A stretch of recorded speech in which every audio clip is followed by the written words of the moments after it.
Hi, I'm Heidi from Daltons. Today I'm joined by Gerard Martin from King Seeds, and we're going to be talking about seedlings. Get a consistently long period of light is important, so that with the case of seedlings, they'll be stretching to find the light, and you'll find that the seedlings will get quite elongated and leggy if they don't get enough light during the day. And that can be a real fault with seedlings. So on a window ledge, sometimes they're only seeing the passing sun as it goes past, and they'll be stretching their necks out to find that extra light. So finding a spot there, you're going to get consistent sun from about 8, 9, 10 in the morning right through till the afternoon.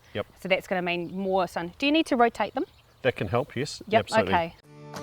At this stage, the seedlings don't have a lot of roots, is that right? No, they're very small. Right. So it's probably a bit better to apply a foliar spray? That's correct, yeah. You're doing a lighter dose on a more regular basis rather than giving it a high dose once off. So a little often rather than a lot at one stage. And the leaves are very porous and they will absorb all these minerals and all the goodies that are in the spray. So if we have a look at these, so these are some lovely, beautiful tomato seedlings. So these are probably, how many weeks old do we think these are? They're about 4 to 6 weeks old. Right, okay. So they're quite well established. And when we take a little plug out of the ground, you can see how it's got a nice healthy root in it. Yes. So it's a nice white root. That's a sign of good health. It's growing quite freely through the media. Yes. So that it's evenly distributed through.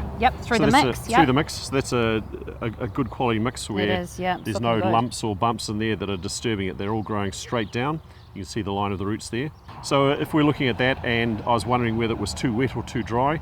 If it was too dry, the bottom half of it would be a lighter brown colour. Yes. And the top would be a darker colour. But that's fairly uniformly coloured all the way through. To develop a stronger individual plant, it is important to thin plants out. Right. In the case of these cell trays here, where we've got multiple seeds have come up. Oh, I see. There's a couple in one. There's a couple in one.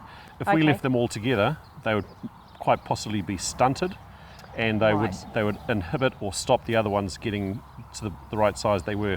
In the case of violas, they might get a centre of about 10 centimetres across. And there certainly is not enough room for all of them to gain that if you left them crowded together. Yes. So when these are a bit bigger, we'll look at them and we'll thin out the straggliest ones or the ones that haven't done as well, and leave the main plant there to grow by itself. Okay. And that can be achieved just by nipping out the top from it.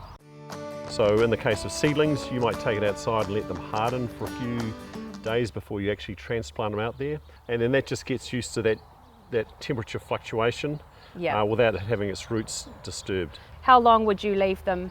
I'd do it over the course of a week. A week? Okay, so is it like an hour every day and just a couple of hours all day. Just if it's a nice day, just leave the tray outside and make sure that it's well watered, and just leave it in the pot all day outside and then bring them back in at night.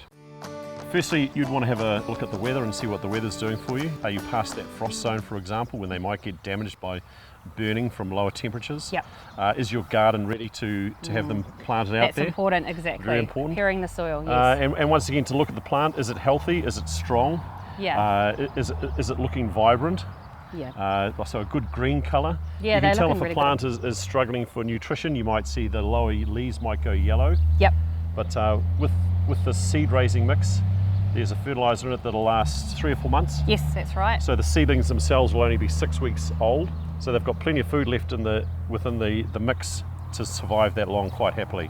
Maybe you think that it's going to rain next week, and that would be an ideal time to transplant, because then you don't have to worry about watering the ground. So just hang back for those sorts of factors. Keep an eye on your weather map and understand your season more. Try and work with nature rather than against it, because nature wins every time. So we hope that you've learned lots of tips and tricks, and happy gardening.